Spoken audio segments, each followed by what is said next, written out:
So this webinar, we will have all attendees in a listen-only mode for the duration of the webinar. For questions or comments, please use the chat box located in the right-hand side of your webinar screen. And for audio access, attendees can use computer audio or call in using the phone option. And finally, presentation slides and resources can be downloaded by clicking the icon on the right-hand side of your webinar screen. Now that our guidelines have been set, let's jump into getting to know these lovely professionals beside me and their role here at Apex Benefits. Hi, my name is Brady Pardo, and I am a client executive for Apex. My role essentially is to go in and talk to employees about their members and what they have access to with their benefits and give them some education and some background within those benefits. Hi, I'm Alia Noel, and I'm an advisor with Apex Benefits. I work in business development, and I help bring employers onto Apex as clients. Perfect. Well, thank you, Brandy and Alia. And while our first slide here may look minimal in its context, it holds deep meaning that is actually quite powerful. And that is because the art of negotiation in negotiating employee benefits is all about ensuring the best possible benefits package, and that starts with your employers. Employee benefits are not just mere perks. They are critical components of a healthy and productive workforce. I learned this firsthand as the daughter of a business owner and seeing how my father, year in and year out, advocated for his employees. I was not just a quick conversation that took place every July, but it was truly a strategy of negotiating through his broker and various carriers and a year-round focus on healthcare spend. This led me to a career in employee benefits and thus also understanding how we as employees can reap the rewards when an employer is focused on our overall well-being. So we all know that when we are well taken care of, we are all more engaged, motivated, and committed to our roles within our organizations. So how do we as employees leverage this into our employers' holistic negotiations, and what does that look like? To achieve the best employee benefits, it truly begins with your employer and their care for you. Your employer complements your efforts as a consumer by caring for your medical and pharmacy claims, risk management, employee management, as well as plan member utilization and education. Furthermore, when your employer is monitoring and analyzing claims data, it enables your employer to spot trends and patterns, helping them make informed decisions. This surveillance allows you as an employee to be proactive rather than reactive by preventing potential health issues and financial hardships for the entire organization. Overall, by looking at your benefits and determining best practices, employers can tailor benefit packages that address your specific needs and support carrier negotiations based on healthcare activity. I want to take a quick pause here after our first segment of benefits negotiations to see if Alia could provide a few more examples or maybe ideas how you've dealt with this as an executive and client service representative. Yeah, thank you, Ann. So a lot of employers and clients that I'm working with, they do employer or employee surveys. And so they're gaining the feedback of their team members and their employees to really see what they want to see with their benefits. Right. So whether that be kind of outside of the box benefits like their lifestyle accounts now that go beyond HSAs and HRAs. There are also things like critical illness, hospital indemnities. And when you think about benefits like that, you really want to make sure that you're letting your voice be known and then also being reasonable, right? You can't bring everything that's meaningful the next year. So, but working with your employer, and if you're seeing those benefits, if you're talking with friends, they're saying, hey, I'm offering this at my job. Do you have this sort of thing at your job? So things like that. We're actually working with clients to see, if it's within their budget. We're working with vendors and carriers to see if we can bring that to them. I think that kind of just segues us perfect into that next section. And thank you for sharing that insight. As we alluded to in the beginning of this webinar, there are a few ways that employee engagement does impact those negotiations. And what you can do as an employee is quite interesting. To that end, your role as a negotiator is to work with your employer to discuss your coverage, share your interests, and participate in the process when coverage is being reviewed each year. The goal of every organization and employer is to ease the burden of employees and their families. And all of us as employees have a duty to ensure medical care is manageable, mental health is well cared for, and our families feel secure in their financial future. By prioritizing employee benefits year-round as employees, we can create a positive work culture where we all feel valued and supported. In conclusion, negotiating employee benefits is an art that requires empathy, data-driven decisions, and a genuine commitment. Let us remember that our responsibility as employers is to speak up, participate, and engage as employees and employers beyond the workplace, and to work for building a healthier and more prosperous society. So with that, I'll turn it over to Brandy to share a little bit more about what we can do as employees on the medical and RX self-advocacy side. Thank you so much, Anne, for that lead-in. And as a full disclaimer, as we are talking about medical and RX self-advocacy programs, we want you to know that we are going to be talking in some general terms. I'm going to be educating on some things that you may have access to or you may not have access to. Either way, just some kind of details and some homework that you should be doing on that self-advocation. So the first tip that I really want to talk about is when you have access to healthcare plans, maybe you have access to more than one healthcare plan, whether that's a PPO plan or high deductible health plan, you need to really think about how you're utilizing your healthcare to know which plan is going to be best for your family. That PPO or preferred provider organization plan, you're typically going to see some higher premiums that are spread out throughout the year, but those are your copay plans where you just pay in those copays up front instead of first dollars out of pocket. Versus the high deductible health plan where your premiums may be lower, but until you reach that deductible, those first dollars come out of your pocket as the employee. But there's an extra benefit for those. You could have access to an HSA account where you're banking money back as you're paying those lower premiums so that you have money on the back end for some medical, dental, or vision expenses later on down the line. So a big thing is just to think about how you utilize healthcare before you go into that open enrollment period so that you're making an educated decision. And those HSA funds can roll over from year to year. They can. So that's a really good benefit for employees. Which is nice. Another cost savings tip is to make sure you're always having your ID card on hand when you go to the doctor. We all know that you get there, if you don't have it, chances are it is going to take longer to process that claim and pushes things back. So having a digital ID card is always helpful, or an updated paper ID card. That is such a good point. I mean, it just helped me the other day. I was at the doctor, didn't have the card. I thought, shoot, what am I going to do here? I don't have it. Got on my phone, remembered it was right there. Yep. And how easy to scan that and show that. I mean, just made the process that much more simple. Absolutely. And we always for have our them phones, too, right? So when they go to file that claim, it gets filed right away. Right, easy, yes. So sometimes you might also have access to a patient assistance program where you've got a surgery or something coming up and you're not quite sure where to go. Accessing that patient assistance program is going to get you at the best care at the most affordable pricing, which is really nice. Another cost savings tip is to make sure that you're doing the in-network providers versus those out-of-network providers, whether that's doctors or hospitals, testing or imaging centers, those different services and treatments that you're getting. If they're in-network, they're going to lower those premiums. Cost savings tip number 4.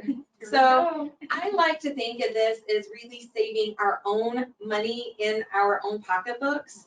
If I have access to a clinic where I don't have to pay anything when I visit the clinic, or I don't have to pay for any of the meds coming out, then I don't have any dollars coming out of pocket, right?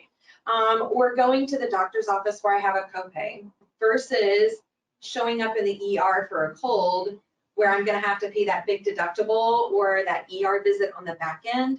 So there are a lot of ways that you can visit these centers, maybe even in this order. If you have clinic access, doctor access, telemedicine, who goes on vacation is sick. All the time. Right. So would you rather call telemedicine than go to the local ER and have that big hospital bill? Or So, even the wait times too. yes. You get more of your vacation back and that PTO we've been waiting for. Yes. So utilizing those cost saving places versus going straight to the ER and spending those dollars. Part of those facilities are freestanding imaging centers, radiology centers, freestanding labs, Yeah. saving money on labs, surgery centers. So a lot of those extra places that you can go to that are outside of the hospital networks are also going to save dollars on your claims and your plan. Focus on preventative care and education. So did you get your well check this year? I did last week, yeah. Good. And those blood draws, I mean, the labs to go with that well check are, I mean, you just learn so much about yourself. You do. Yeah. And you're catching those things way before they happen. Yes. Right? So you know when your doctor says, hey, you're getting close on your sugar numbers. Yes, right. So cut back on the donuts. It's those things knowing ahead of time that are going to help prevent those major losses. And the fact that most of them are free. Yes. Realize most preventive services are free. They're covered because the ACA says we have to. Right. And so the last tip that I'm going to have for you today has to do with your prescription medications, using generic medications, talking to your pharmacist. If you've got a specialist medication, reaching out to those advocacy programs to see if there's grants or manufacturers' coupons that can help keep those costs down. Okay, so now we're going to switch over to mental health. Yay! So we talked about pharmacy and medical, but how do we focus on our mental health? So let's talk about EAP, or Employee Assistance Program. And another thing that we've been talking about, free. You have access to free sessions with the EAP. And a lot of people think about EAP just in terms of just anxiety and things that stress you out, but actually they can help with legal services, financial things like that. So make sure that you're checking with your employer and seeing what the scope of your EAP programs are and how many visits you're allowed, things like that. Well, and a good thing with the EAP program is sometimes they'll include your household members. So it's not just you as the employee, your household members that live in your household, they have also access to that program. Yes, absolutely. And also another way to get your mental health taken care of can be through virtual care. So sometimes people think about virtual care just in terms of medical care, but actually you can check with your carrier and you can have virtual visits. So if you can't make it to the doctor's office, how convenient is it just to have that virtual visit on your phone or your tablet? So you definitely want to make sure that you discuss those options again, maybe with your carrier or administrator, and see what sort of options that you have available, or even through your doctor's office. You may have some doctor's visits that you can have just through your phone. Well, and how convenient to not step away from your entire day and make that 20 to 40-minute commute to the doctor and back, and you're right on with your day and still getting yourself taken care of. Yes, Absolutely. So switching gears a little bit and talking about how to take care of mental health through negotiating time off. So we all need to take the time off because that's how we take care of our mental health. And you want to make sure that you talk to your supervisor or your manager about time off policies, and so that you understand what those are, but do it early. Because especially if you're working on a team where only so many team members can take time off at any given time, you want to make sure that you're asking for that time off early. If you maybe have a conflict and you need to take a different day off, just negotiate that with your team members. See when you can take your time off, when your team member can take your time off, and just work together on that. And I think doing that, communicating with your team, kind of takes off the stress from you. Maybe you won't have as much work when you come back, or the stress from your team members. Oh my gosh, she's going to be gone. What am I going to do? Yeah. So having those communications as to where your time off is and helping your teammate is always a good thing. Absolutely. So the elusive work-life balance. How many years? If there's such a thing. Yeah, Exactly. And with COVID, I think that this absolutely brought this to light. And the World Health Organization considers burnout to actually be a syndrome now. So just know that the signs, if you are being absent from work a lot, if you are tired, if you're making mistakes at work. So again, we've listed the signs here, but just start to notice that. And if you're starting to have those signs, speaking with your manager, your supervisor, and just letting them know, work with them on job responsibilities, things like that, so that it doesn't further impact your mental health. It's just really, really important. Speaking with your supervisor, again, getting the mental health resources that we talked about are all super important. Call that EAP program and get some advice. Yeah. Yes, Well, and, I mean, we absolutely. look at this and we know the signs of heart attack and stroke. Why don't we now know the signs of burnout? It's a syndrome. We need to be aware of what's going on with ourselves, but those around us, because we spend so many hours with our colleagues. And so how do we support one another? I think is Absolutely a great takeaway from all of this. Yes. So moving on to how do you boost your mental well-being at work? So not everything can be a top priority. So how do you make a list, plan, prioritize, see what needs to be done today versus what needs to be done a week from now? So that's super important. Try to take breaks when you can, and get up from your desk or your workspace, see what you can do to kind of just recalibrate yourself, think, okay, this is what I need to do, get some fresh air if you can, and then try to lastly limit interruptions. It's not always possible, but see what you can do to try to maybe isolate yourself a little bit so that you can focus on the task at hand. that elusive focus time that Outlook is always prompting us for, right? Yeah. Mark your focus time on the calendar, make it an appointment, and then you have to stick to it. Yeah. It's like our That's a good study idea. time in school. You set it Yes. out, you get ready for that exam, and you take it, and yes, all the good things. Yeah. Absolutely.